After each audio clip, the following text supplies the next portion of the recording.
Welcome to మా ఊరు channel. నేను మీ హరికృష్ణ. నమస్తే శ్రీకాంత్. నమస్తే హరికృష్ణ. ఓకే, ఈరోజు మనం ఒక పుణ్యక్షేత్రం గురించి చర్చించుకుందాం.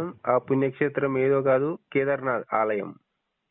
అదే మన హిందువుల ప్రముఖ పుణ్యక్షేత్రం అయినటువంటి కేదార్నాథ్ ఆలయం గురించి మనం ఈరోజు మాట్లాడాలనుకుంటున్నాము. అవును, యాక్చువల్ గా ఈ ఆలయం ఈ ఏప్రిల్ నుండి స్టార్ట్ అవుతుంది అనమాట, అంటే దర్శనం కోసము. అవును, ఈ ఆలయం అనేది ఒక 6 నెలలు మాత్రమే దర్శనం ఉంటుంది. 6 నెలలేమో క్లోజ్ చేస్తారనమాట టెంపుల్. అదే అంటే మనకు ఈ చలికాలంలో ఈ ఆలయంకి వెళ్ళడము వీలు పడదు, అందుకనే క్లోజ్ చేస్తారు. మొత్తం మంచుతో నిండిపోతుంది కాబట్టి ఆ టైంలో అలో చేయరు. ఇప్పుడు ఈ సమయం అనుకూలమైంది అనమాట మన కేదార్నాథ్ ఆలయం సందర్శించడము. సో అంతటి పవిత్రమైన మరి ఆ కేదార్నాథ్ ఆలయం గురించి మనము ఈరోజు తెలుసుకుందాం. ఈ కేదార్నాథ్ మందిరము అనేది ఇక్కడ శివునికి అంకితం చేయబడిన హిందూ దేవాలయంగా చెప్పుకోవచ్చు మనం. ప్రముఖమైన పుణ్యక్షేత్రం ఇది. ఇది మందాకిని నదికి సమీపంలో గర్హల్ హిమాలయ శ్రేణిలో ఉన్న కేదార్నాథ్ భారతదేశంలోని ఉత్తరాఖండ్ రాష్ట్రంలో ఉన్నది. ఇక్కడ తీవ్రమైన వాతావరణ పరిస్థితుల కారణంగా ఈ ఆలయం ఏప్రిల్ అక్షయ తృతీయ, నవంబర్ కార్తీక పౌర్ణమి శరదృతువు మధ్య మాత్రమే సాధారణ ప్రజలకు తెరిచి ఉంటుంది.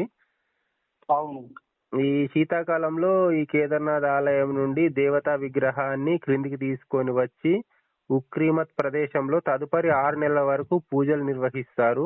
ఈ కేదార్నాథ్ మామూలుగా ఏంటంటే ఇక అప్పుడు ఈ 6 నెలలు మనము పైన దర్శనం చేసుకోవచ్చు. తర్వాత కింద తీసుకొచ్చి అక్కడ వాళ్ళు టెంపుల్ అయితే దేవునికి అయితే పూజలు చేస్తారు కాబట్టి పూజలు చేస్తారు, కానీ అలాంటి టైంలో ఇక దర్శనాలు ఏమి ఉండవు. అసలు అక్కడికి ఎవరు పోరు, గుడే మొత్తం క్లోజ్ అయి ఉంటది మంచుతోటి.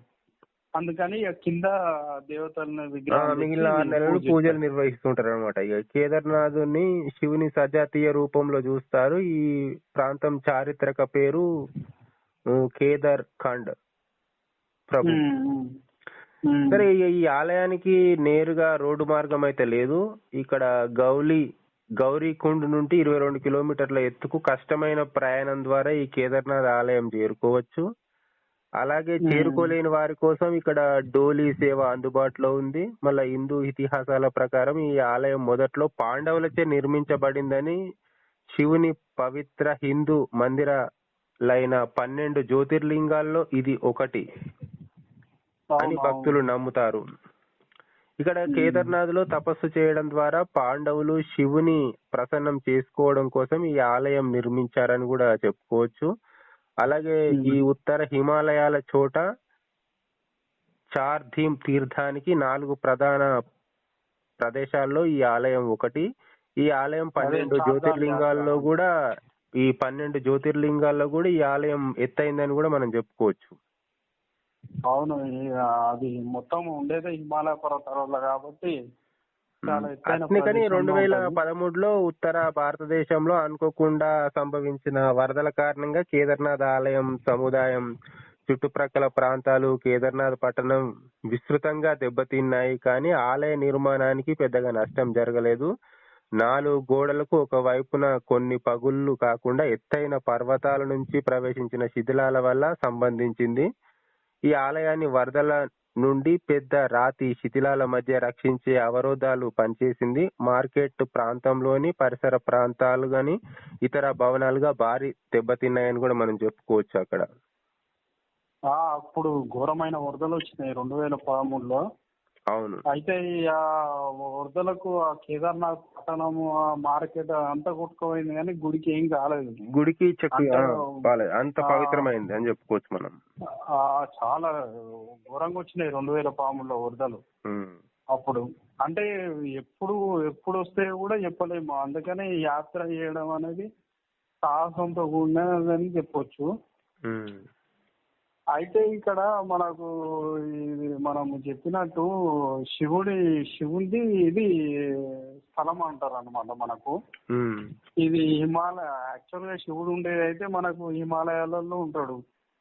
అయితే ఈ భూమి మీద భక్తుల కోరిక మేరకు శివుడు వేరే వేరే ప్రదేశాల్లో జ్యోతిర్లింగాలుగా వెలిసింది అనమాట. అయితే ఇక్కడ కేదార్నాథ్ గా వెలిసిండు. అయితే ఈ శివుడు ఇక్కడ కేదార్నాథ్ గా వెలవడానికి కారణం నారనారాయణులు కోరిక మేరకు ఈ కేదార్నాథ్ ఆలయంలో వెలిసిండు అనమాట. అయితే ఇక్కడ మనకు నరనారాయణలో ఎవరో తెలుసుకుందాం. మనకు తెలుసు హిరణ్యకశిపుని చంపడానికి విష్ణుమూర్తి నరసింహ అవతారం ఎత్తిండు. అవును. అంటే నరసింహ అవతారం అని అంటే మనకు నరుడు కాదు, మృగంలో జంతువు కాదు అనమాట. అంటే సగం మనిషి సగం సింహం లాగా ఉంటాడు. అయితే ఆ అవతారం ఎత్తి మన హిరణ్యకశిపుని చంపిండు మన ఈ నరసింహ అవతారంలో.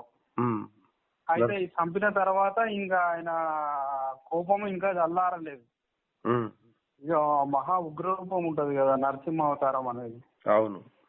అయితే ఆ అవతారాన్ని మరి ఎట్లా చల్లార్చాలో ఎవరికి అర్థం కాలేదన్నమాట. అప్పుడు అన్ని లోకాలన్నీ భయపడిపోతున్నాయి. అప్పుడు శివుడే ఆ నరుణ్ణి సింహాన్ని వేరు చేసిండు అనమాట. అయితే వేరు చేసిన తర్వాత ఈ వేరైన వాళ్ళు మనకు ఎట్లా అంటే ఇక బ్రహ్మదేవుడు కుమారుడు ధర్మ అని ఉంటాడు. ఆయన మళ్ళా దక్షిణ కుమార్తె మూర్తి అని ఉంటది. వీళ్ళకు వివాహం అవుతుంది అనమాట.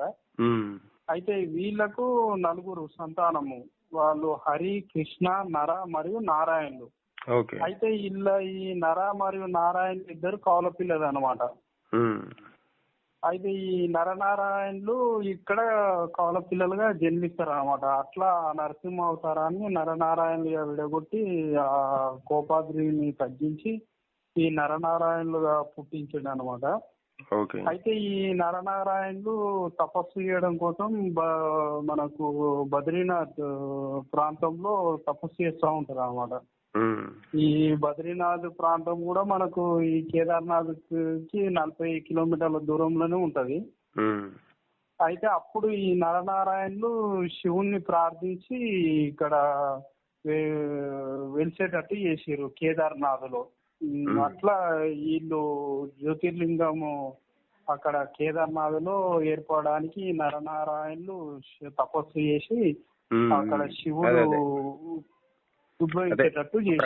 శివుడు నరనారాయణుల కోరిక మేరకు ఇక్కడ నివసించడానికి అంగీకరించినట్లు కథనం కూడా ఉంది మన కురుక్షేత్ర యుద్ధం తర్వాత. అయితే మేరకు పాండవుల యుద్ధ సమయంలో కూడా వారు తమ బంధువులను చంపినందుకు ఇట్లా శివునికి దర్శనం కోసం కూడా ఇక్కడ వాళ్ళు శివుని అంటే ప్రార్థన చేస్తారన్నమాట. అయితే అప్పుడు ఈ పాండవులదే ఎక్కువ ఉంటది ఇక్కడ చరిత్ర కేదార్నాథ్ లో.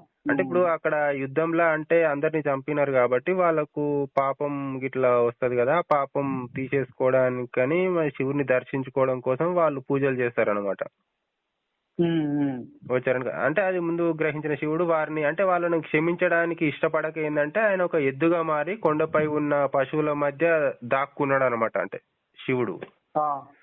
అయితే ఈ పాండవులు ఎద్దు రూపంలో ఉన్న శివుడిని గుర్తించే సమయంలో ఆ రూపం నేల మీద పరుండి మునిగిసిన అదృష్టం అయిపోతుంది అనమాట. అంటే పాండవుల సోదరులో ఒక భీముడు శివుని రూపంలో ఉన్న ఎద్దు తోకను పట్టుకొని వారి ముందు హాజరు కావడానికి బలవంతం అంటే ఈ యొక్క శివుని ఎద్దు రూపంలో వచ్చిండు కాబట్టి వాళ్ళకు వెనుక రూపం ఒకటే తోక రూపం ఒకటే దర్శనం ఇచ్చింది అనమాట. ముందు దర్శనం ఇవ్వలేదన్నమాట. అంటే ఇప్పుడు ఇక్కడ ఈ టెంపుల్లో కూడా ఇప్పుడు మనం చెప్పుకోదలసింది ఏంటంటే ఆ శివుని ఆ యొక్క ఎద్దు వెనకాల భాగమే ఇక్కడ దర్శనం ఇస్తుందంట టెంపుల్లో. అందుకే పిరమిడ్ ఆకారంలో ఉంటది శివలింగం కూడా. అదే రీజన్ అదే అనమాట. అయితే ఈ పాండవుల గురించి వీళ్ళు కురుక్షేత్ర యుద్ధాన్ని ఇట్లా వివరించే మహాభారతంలో ఇట్లా కేదార్నాథ్ అనే ఈ ప్రదేశం గురించి ప్రస్తావన లేదు, కానీ ఇక్కడ కేదార్నాథ్ గురించి మొట్టమొదటి ప్రస్తావన ఉంది అంటే స్కంద పురాణంలో ఇట్లా చెప్పబడింది అనమాట. సుమారు 7వ 8వ శతాబ్దానికి కనిపించింది. ఇందులో గంగా నది మూలాన్ని వివరించే కథ ఉంది. ఇక్కడ శివుడు తన జడలు కట్టిన జుట్టు నుండి పవిత్ర జలాన్ని విడుదల చేసిన ప్రదేశంగా ఇక్కడ కేదార్నాథ్ అనే వచన పేర్లు ఉన్నాయని చెప్పుకోవచ్చు అనమాట మనం.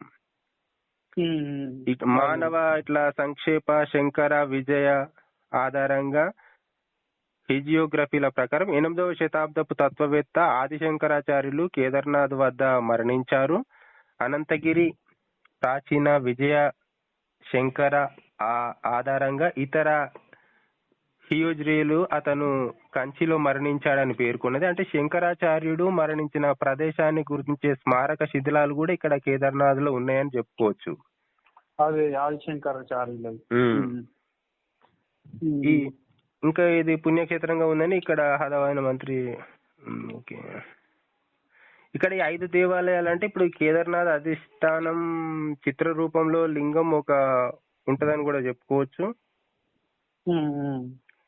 ఇక్కడ అందులో ఇట్లా పార్వతి, పాండవ, రాకుమారులు 5 చిత్రాలు ఉంటాయి. ఇంకా అలాగే బద్రీనాథ్, కేదార్నాథ్ మధ్య మహేశ్వరి, తుంగనాథ్, రుద్రనాథ్, కలేశ్వర అనే దేవాలయాలు కూడా ఉన్నాయి అక్కడ. ఇక్కడ ఈ కేదార్నాథ్ ఆలయం లోపల ప్రధాన వరండాలో శివ పాండవ సోదరులు అండ్ ద్రౌపది, కృష్ణ, శివుని వాహనం నంది, వీరభద్రుడు రక్షకుడు విగ్రహం, ఇతర దేవతల విగ్రహాలు కూడా ఉంటాయని మనం చెప్పుకోవచ్చు. ఇక్కడ ఆలయం సాధారణ లక్షణం ఏంటంటే ఈ త్రిభుజాకార రాతిలో అంటిపట్టుకున్న తంతుయుత కణజాలంలో చెక్కబడిన మనిషి తలలా ఉంటుందని కూడా చెప్పుకోవచ్చు. శివుడి పార్వతి వివాహం జరిగిన ప్రదేశ సమయంలో నిర్మించిన మరొక ఆలయంలో అలాంటి తల చెక్కబడింది. ఆదిశంకరాచార్యుడు ఈ ఆలయాన్ని బద్రీనాథ్, ఉత్తరాఖండ్ లోని ఇతర దేవాలయాలతో పాటు పునరుద్ధరించాడని నమ్ముతారు. అతను కేదార్నాథ్ వద్ద మహాసమాధిని పొందాడని నమ్ముతారు. ఈ ఆలయం వెనుక అది శంకర సమాధి కూడా ఉంది. అంటే ఆదిశంకరాచార్యుల సమాధి కూడా ఇక్కడ ఉంది అన్నమాట. అది శంకరాచార్యులు. ఇంకా అలాగే ఈ కేదార్నాథ్ ఆలయానికి ప్రధాన పూజారి అంటే ఇక్కడ రావల్, అంటే అతను కర్ణాటక స్టేట్ కి చెందిన ఆయన, వీరశైవ వర్గానికి చెందిన ఆయన ఇక్కడ పూజలు చేస్తాడు అనమాట. అయితే ఇక్కడ బద్రీనాథ్ ఆలయం కాకుండా ఈ కేదార్నాథ్ ఆలయం రావణ్ పూజలు నిర్వహిస్తుంటారు. ఈ రావల్ సహాయకునిగా అతని సూచనల మేరకు పూజలు నిర్వహిస్తుంటారు. ఈ రావల్ శీతాకాలంలో దేవతలతో ఉక్రీమత్ ప్రాంతంలో నివసిస్తారు. ఈ ఆలయానికి 5 ప్రధాన పూజారులు ఉన్నారు. వారు ఒక సంవత్సరం భ్రమణం ద్వారా ప్రధాన యాచకులు అవుతారు. ఈ కేదార్నాథ్ ఆలయం ప్రస్తుత 2013 రావల్ శ్రీ వరిష్ఠ లింగాచార్య కర్ణాటకలోని దావణగిరి జిల్లా హరిహర గ్రామ బానుపల్లిలో చెందిన ఈ శ్రీ లింగాచార్యుల ఆలయాన్ని త్రిభుజాకార ఆకారంలో ఉన్న ఈ లింగాన్ని పూజిస్తుంటారు అన్నమాట వీళ్ళు. ఇక మనం ముఖ్యంగా చెప్పుకోవాలంటే కేదార్నాథ్ది ఒక 2013 ఈ కేదార్నాథ్ విపత్తు అనేది అది చాలా పెద్దదన్నమాట.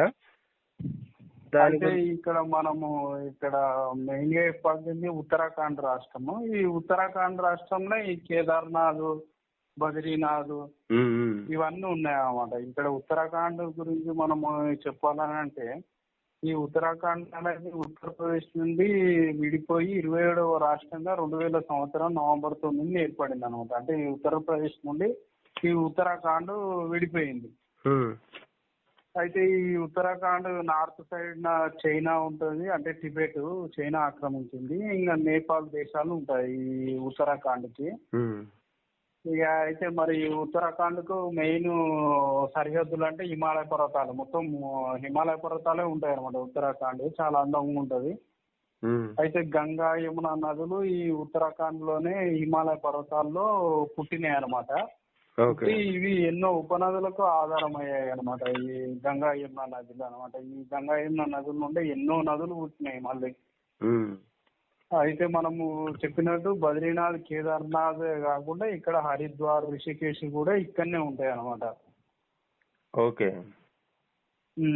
అయితే అట్లా ఉత్తరాఖండ్ అనేది చాలా పర్యాటక కేంద్రంగా ఉంటది.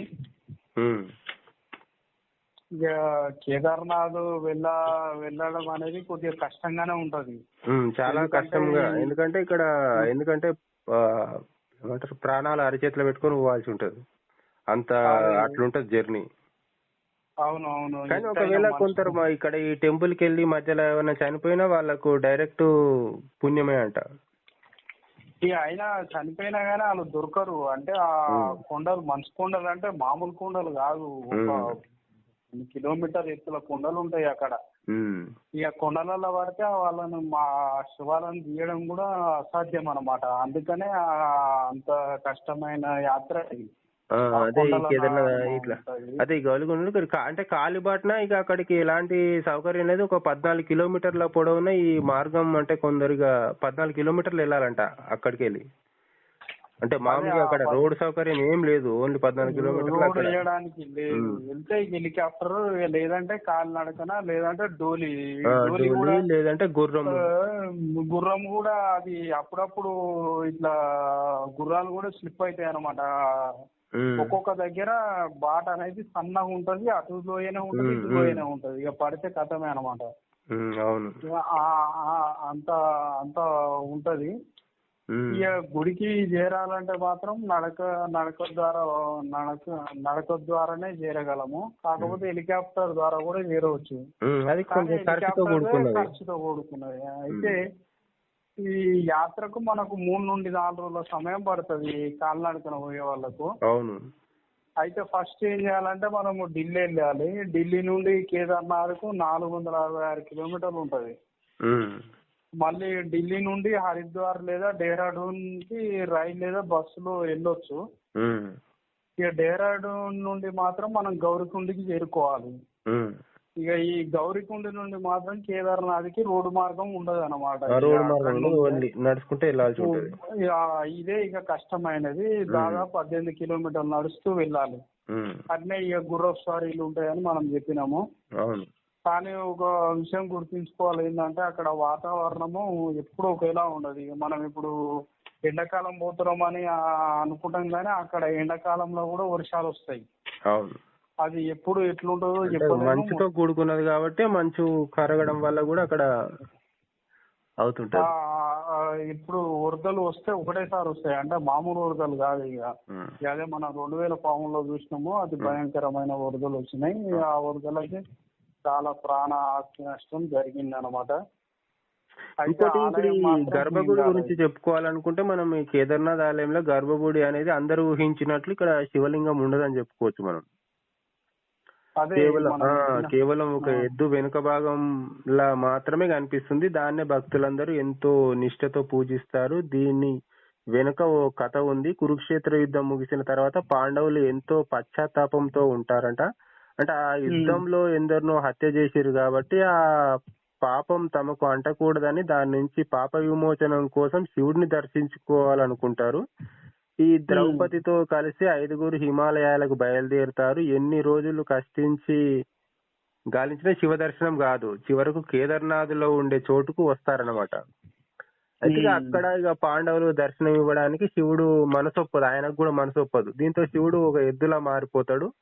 ఇక తనను గుర్తుపట్టకుండా మరిన్ని ఎద్దులను సృష్టిస్తాడు. ఇక శివుడిని వెతుకుతుంటూ వచ్చిన పాండవులు ఆవులు ఎద్దులు కనిపిస్తాయి. అంత మంచుతో ఆవులు ఎద్దులు ఎందుకు ఉన్నాయంటూ అనుమానంతో ఇక్కడ ధర్మరాజు వచ్చి భీముడితో కాలు పైకెత్తమని చెప్తాడు. ఇక మరోవైపు నుంచి పాండవులంతా ఆలయాలకు ముందుకు ఉరికిస్తుంటారు. అక్కడ ఒక ఎద్దు భీముడి కాలు కింద నుంచి బయటకు వెళ్ళదు. చివరి వంతు ఎద్దు రూపంలో ఉన్న శివుడిది అనమాట అక్కడ.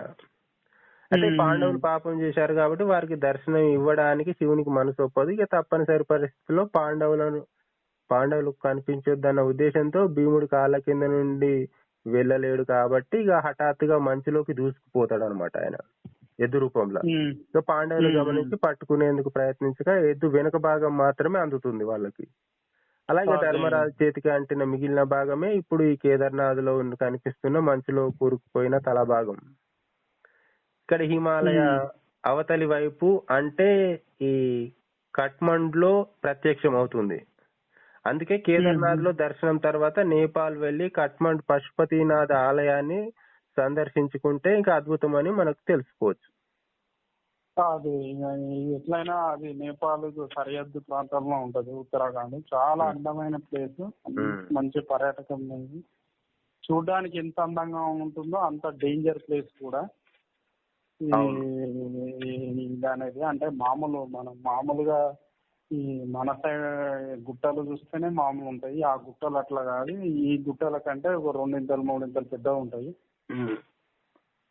కానీ చాలా అందమైనది. ఇక దేవుని మీద శ్రద్ధతోటి వెళ్ళి దర్శనం చేసుకొని, కొందరు మంచిగా దర్శనం చేసుకొని వస్తుంటారు.